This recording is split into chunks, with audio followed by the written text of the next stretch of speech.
Real skeletons were inside us all along. What? Yeah, that's not technically wrong. No. Nice. All right. Not technically what? being That- wrong that is was- tight. So, okay, so moving God. on. So,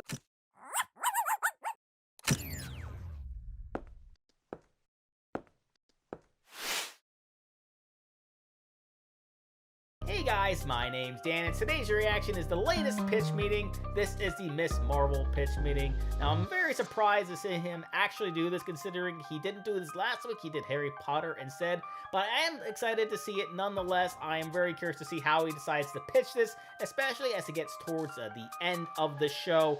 And after he's done, I will give my overall thoughts on the show as well. But before we get into it, though, if you enjoy other pitch meetings, I've reacted to many of them. And if you want to see future reactions that I do, you can go right below this video, click that like button, that subscribe button, and the notification bell, because not only does that let you see past, present, and future reactions that I do, but it also helps my channel out a ton. They can go on over and support the pitch meeting channel and Ryan and George's channel as well. I'll leave both of those links down in the description. And without any further ado, let's go. So, you have a new show for me? yes, sir, I do. Miss Marvel. I mean, honestly, we've been putting out so much content, I haven't really had the chance to get nostalgic.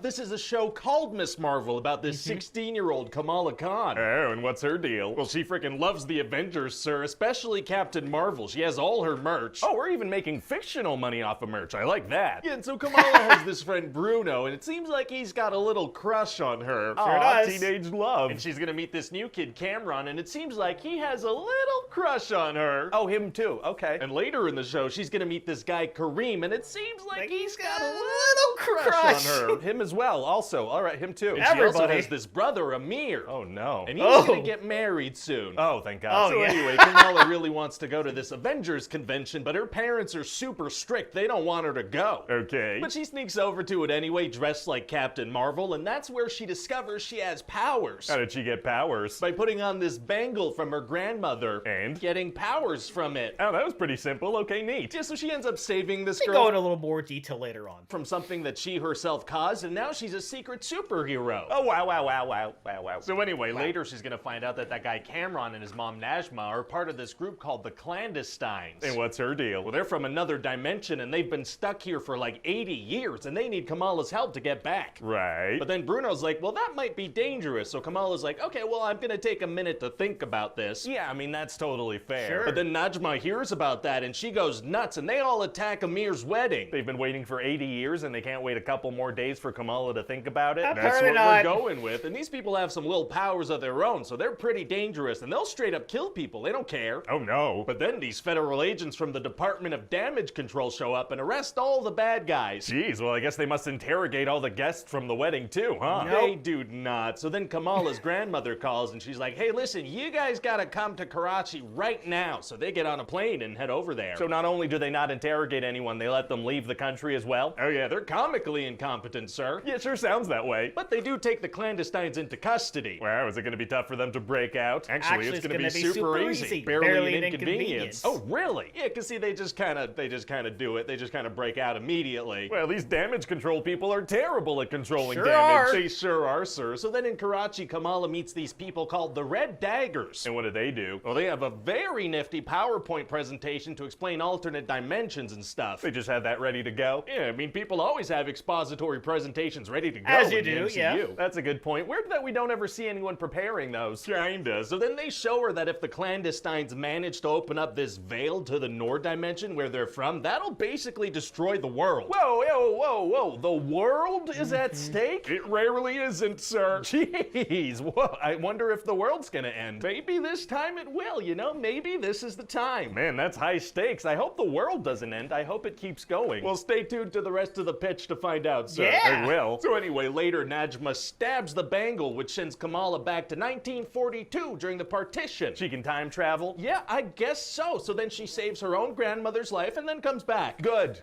It's good that she did that. Yeah, she Yeah. had to make sure that she'd be born one day. I think it'd be really good for the show if the main character Yeah. was born. I agree. Yeah, that So makes then when sense. she comes back to the present time, the veil is open, but it turns you into a skeleton if you touch it. Those are from Halloween. They sure are, sir. So then Kamala convinces Najma Kamala that if she ended the world, her son would be sad about that. So she decides not to end it. Oh, cool that it was so simple to change her mind after 8 decades of determination. Seriously? So she transfers her powers to her son, which is a thing that she can do, and then she closes the veil and turns into a skeleton. Wow, well that's a nice message. What is? Well, you know, maybe the real skeletons were inside us all along.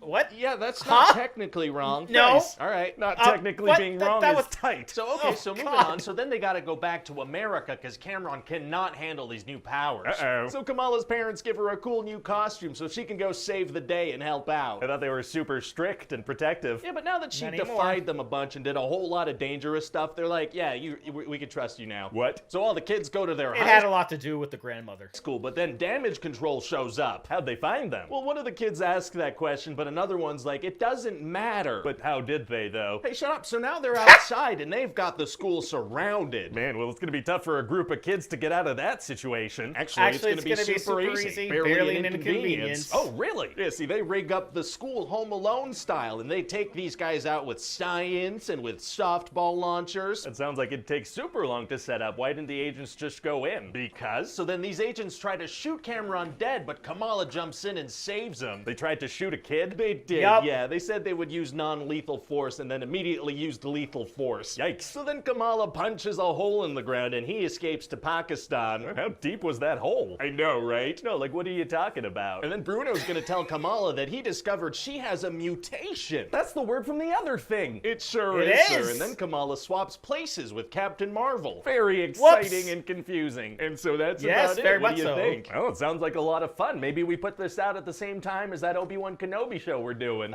Is that the best strategy, sir? Feels like people are gonna want to watch Obi-Wan instead of Miss Yeah. Marvel, maybe. I think it'll be fine. Yeah, I mean, like, I sort of watched them at the same time. I would watch one, and then I would head over and watch the other. Granted, I would watch Obi-Wan first, because I was more interested in that story, but it didn't really affect my interest level in this show. And speaking of this show, I thought this was a pretty good show. It kind of got a little muddied up towards the end there, but I really love the fact that they really told her story, talked to us more about the Pakistani culture, how things were back then to how they are now, seeing how she's sort of just like going through it, and then seeing the relationship between her and her mother, and seeing how it grows throughout the show. Like it does actually start with them or her not trusting Kamala, and then it sort of evolves like, okay, well, I see that she has powers now, so maybe my mother, her mother, isn't crazy because she's talking about powers and all that, and now she's not so crazy anymore because she can actually see that Kamala has powers. That's kind of like the switch that's flipped there. Even though she was, she was being a protective mother, which is fine anyway. But then towards the end, I wasn't really a huge fan of that, considering the huge baddie killed, I think, Kamala's great grandmother, or great grandmother. I'm not sure. Either way, she ends up killing her, but then gets told a speech about her son, and it's like, oh, I changed my entire mind. The entire thing that I'm going through throughout this show is completely done. I'm just going to sacrifice myself and in turn give powers to my son, who is not at all ready for it. And then Control becomes the big bad, even though the Control team kind of seemed like the B plot of the entire show. But yeah, either way, the show, like I said, the show was good. I also loved the animations in the background, like you would see it like towards like the end. They would have like little background shots, and they would animate the different characters on them, which I thought was really cool. And I'm very excited to see where her character goes from here. I think they're doing a movie, The Marvels. I think that's what it's called. I could be wrong, but I know there's a movie down the line with her in it. So that's going to do it for me here. But before I go, though, I want to give a huge shout out to all of my $5 and up supporters on Patreon. Marvin Espinoza, Cruising, Wolver 310, Multi-Disturb 666, Jordan Bird, Lauren Davenport, Kester Cronage, Amber K, Raymond Bright, Angel Garcia, Joshi, Chris Curtis, and Gagadi Chima. And if you too like to have your name read at the end of every one of my videos, plus many other fun goodies, if you haven't me react to a past pitch meeting or two, please head on over to patreon.com/UDMReact. The link will be right there, and a description with many different tiers for you to choose from. And if you'd like to have an easier way to get in contact with me or someone else within the channel, you can head on over and join the Discord, where you can chat with others about different reactions that I've done, or find out just a little bit more about me. And with that being said, comment down below. Let me know, what did you think about Ms. Marvel? Please leave a like if you enjoyed. I also want to see past reaction I've done to other pitch meetings. A nice playlist right over there for you. Share this video. Subscribe if you haven't subscribed already. Or notification bell because of any videos every single day. And I'll see you guys next time.